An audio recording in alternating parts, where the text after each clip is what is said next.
สวัสดีผู้ฟังทุกท่านยินดีต้อนรับเข้าสู่ช่องมหัศจรรย์แห่งกรรม Miracle Deed ท่านผู้ฟังทุกท่านเคยได้ยินเรื่องกฎแรงดึงดูดซึ่งมีมานานมาแล้วเป็นกฎที่เกี่ยวข้องกับจิตใจมนุษย์แต่ยังไม่สามารถอธิบายด้วยหลักวิทยาศาสตร์ได้จิตมนุษย์มีพลังอำนาจมหาศาลที่สามารถดึงดูดสิ่งที่ดีและไม่ดีเข้ามาในชีวิตถ้าเราคิดบวกจิตก็จะดึงดูดแต่เรื่องดีๆเข้ามาในชีวิตเราแต่ถ้าเราคิดลบจิตก็จะดึงดูดแต่สิ่งเรื่องร้ายๆเข้ามาในชีวิตเราเช่นกันพูดสั้นๆว่าการที่เราจะดึงดูดสิ่งที่ดีหรือไม่ดีเข้ามาในชีวิตเราล้วนเริ่มจากความคิดของตัวเราเองทั้งนั้นรวมทั้งนิสัยของเราที่สามารถดึงดูดสิ่งต่างๆรอบตัวเข้ามาหาตัวเราโดยผ่านเหตุการณ์สถานการณ์ต่างๆในชีวิตประจำวันผู้คนที่พบเจอกฎแรงดึงดูดสามารถเกิดขึ้นได้ทั้งในเรื่อง1ความสัมพันธ์ต่างๆระหว่างคนรักคนในครอบครัวเพื่อนเจ้านายลูกน้องบริวารและอื่นๆ2หน้าที่การงานความเจริญก้าวหน้าอุปสรรคในการทำงานความสำเร็จ3ความรักสุขสมหวังหรือผิดหวังอกหักรักแท้4ความโชคดีมีโชคลาภแบบฟุกๆง่ายๆหรือเสียเงินตลอดเวลาทั้งหมดนี้เกี่ยวข้องกับวิถีชีวิตประจำวันของเราทุกคนไม่มีใครจะหลีกหนีได้ทุกคนต้องเผชิญกับสิ่งเหล่านี้ในรูปแบบที่แตกต่างกันผ่านทางความคิดและทัศนคติของคนแต่ละคนถูกถ่ายทอดออกมาผ่านคำพูดและการกระทำเมื่อเราคิดบวกจิตของเราเป็นเสมือนสนามแม่เหล็กดึงดูดโดยสมองจะถูกกระตุ้นโดยความคิดเลือกดึงดูดให้จิตใต้สำนึกสร้างสนามแม่เหล็กผลักดันให้เราบรรลุเป้าหมายที่เราคิดไว้ทุกๆความคิดของเราจะถูกบันทึกลงในจิตใต้สำนึกของเราและจิตใต้สำนึกของเราจะทำหน้าที่เลือกคัดสรรความคิดสร้างพลังสนามแม่เหล็กส่งออกไปเพื่อดึงดูดทุกเรื่องราวทุกเหตุการณ์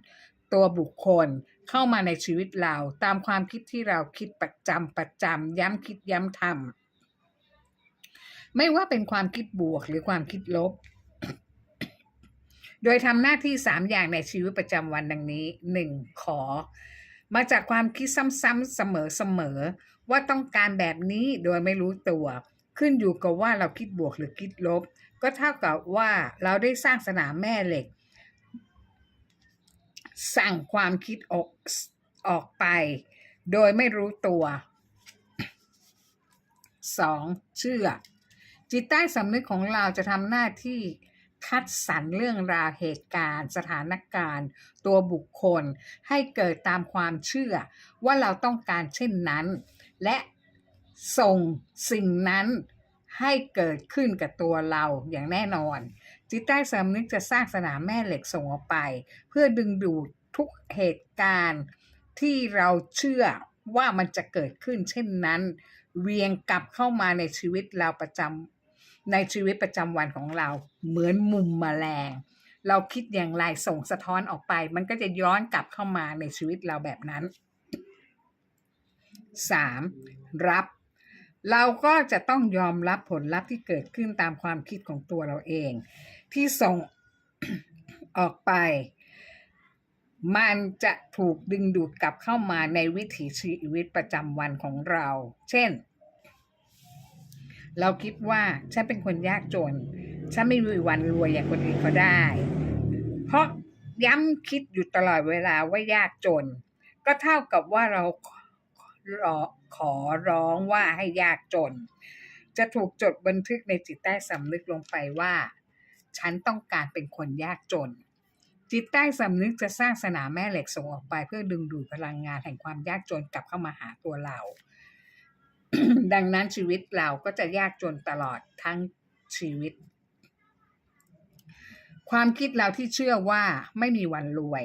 ก็เท่ากับเราฝังความเชื่อลงไปในจิตใต้สำนึกว่าฉันไม่มีวันรวยดังนั้นจิตใต้สำนึกจึงสร้างสนามแม่เหล็กดึงดูดทุกสถานการณ์ที่ปิดกั้นความโชคดีความเจริญรุ่งเรืองทรัพย์สินเงินทองไม่ให้เข้ามาในชีวิตเราเพราะความเชื่อของเราที่เราคิดว่าเราเป็นเช่นนั้น ผลลัพธ์ที่ได้รับก็คือ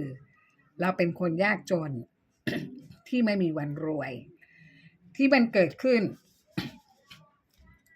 เพราะตัวเราสร้างสนามแม่เหล็กแห่งความยากจนขึ้นมาดึงดูดทุกสถานการณ์ที่ทำให้เรายากจนปิดกั้นความโชคดี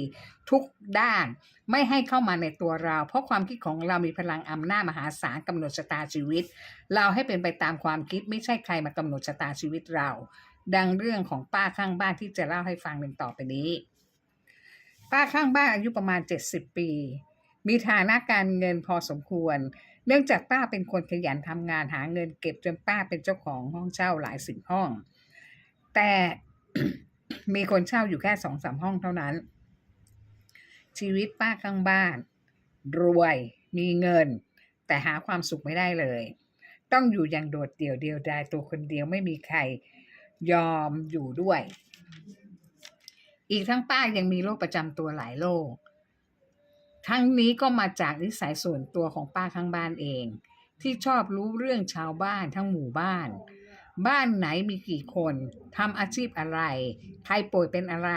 ใครทำงานอะไรสามีใครเป็นอย่างไรลูกบ้านไหนเป็นอย่างไรแกรู้หมดโดยที่ป้าข้างบ้านไม่รู้ตัวว่ากำลังสะสมพลังงานลบของคนอื่นทั้งหมู่บ้านเข้าหาตัวป้าเองประวัติป้าข้างบ้านมีสามีกี่คนตายหมดลูกสาวหลานชายป่วยเป็นมะเร็งตายหมดแกไปหาหลานชายห่างๆกันมาอยู่ด้วยกันก็ถูกหลานชายหลอกให้ป้าเซ็นเอกสารนำรถยนต์ไปเข้าไฟแนนซ์แล้วไม่ยอมบอกไม่ยอมผ่อนชำระ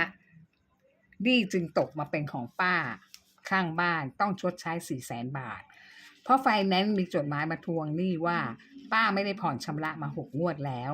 พอป้ารับจดหมายแกร้องวีดเที่ยววิ่งไปให้เพื่อนบ้านอ่านให้ฟังว่าเป็นจดหมายของแกจริงๆหรือเปล่าหรือส่งมาผิดคน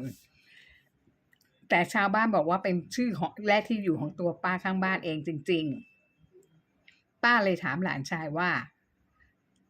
เป็นเรื่องจริงหรือเปล่าครั้งแรกหลานไม่ยอมรับต่อมาป้าแกด่าหนักๆเข้าหลานชายยอมรับว่าทำจริงแล้วก็ย้ายออกจากบ้านไปป้าต้องอยู่ตัวคนเดียวทำไมชีวิตป้าข้างบ้านจึงเป็นเช่นนี้เรามาดูเหตุผลเนื่องมาจาก 1. ป้าข้างบ้านมีนิสัยไปด่าว่าชาวบ้านบ้านไหนมีสามีป่วยไม่สบายหาเลี้ยงครอบครัวไม่ได้แกก็จะพูดกับชาวบ้านว่า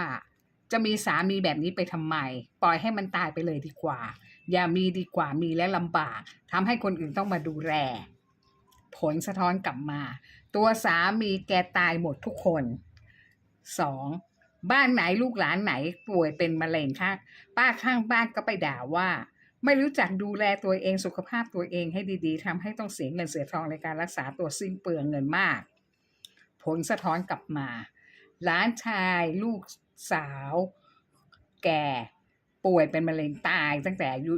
25ลูกสาวอายุ40ตายตัวป้าเองก็วิ่งเข้าออกโรงพยาบาลรักษาลูกหลานอยู่ 2-3 ปีเสียเงินหมดไปเป็นล้านๆสุดท้ายก็ตายทั้งหมด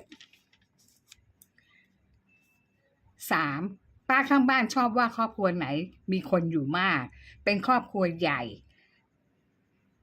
แต่ยากจนป้าก็ไปพูดว่าเขาว่ามาอยู่รวมกันมากๆทำไมพาอากันอดตายไม่รู้จักแยกย้ายไปอยู่กันที่อื่นจะได้เหลือให้คนน้อยๆหน่อยผลสะท้อนกลับมา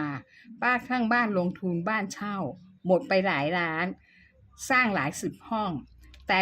มีคนมาเช่าบ้านแกอยู่เพียง 2-3 ห้องเท่านั้น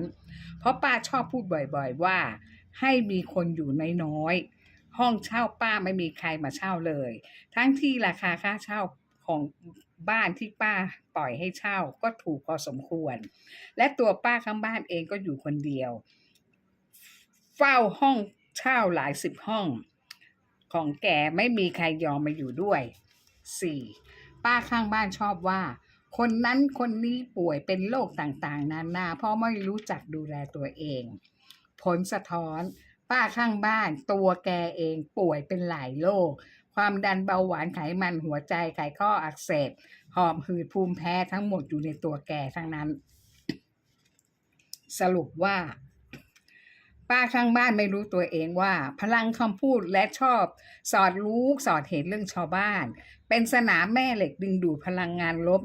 ที่ตัวป้าพูดเองสะท้อนกลับมาหาตัวป้าเองถ้ากับว่าป้าข้างบ้านได้ร้องขอและเชื่อ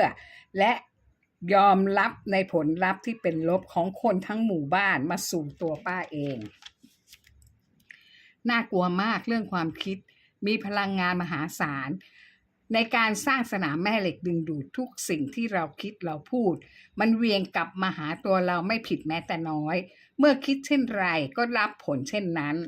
ป้าข้างบ้านคงไม่รู้เรื่องกฎดึงแรงดึงดูดว่ามันมีผลต่อชีวิตของป้ามากมายเพราะถ้าป้ารู้ป้าคงไม่อยากรู้เรื่องชาวบ้านเพราะแต่ละครอบครัวต่างมีวิบากกรรมของตนเองแต่ป้ายินดีเป็นรับผลพลังงานลบเหล่านั้นเข้ามาสะสมอยู่ในชีวิตป้าเองเมื่อเมื่อเรารู้เรื่องกฎแรงดึงดูดเรื่องความคิดมีพลังอานุภาพมหาศาล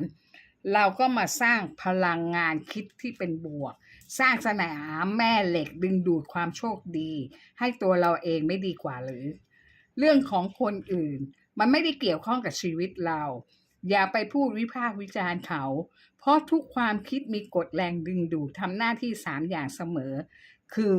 ขอเชื่อรับตลอดเวลาและตลอดไปสวัสดีค่ะ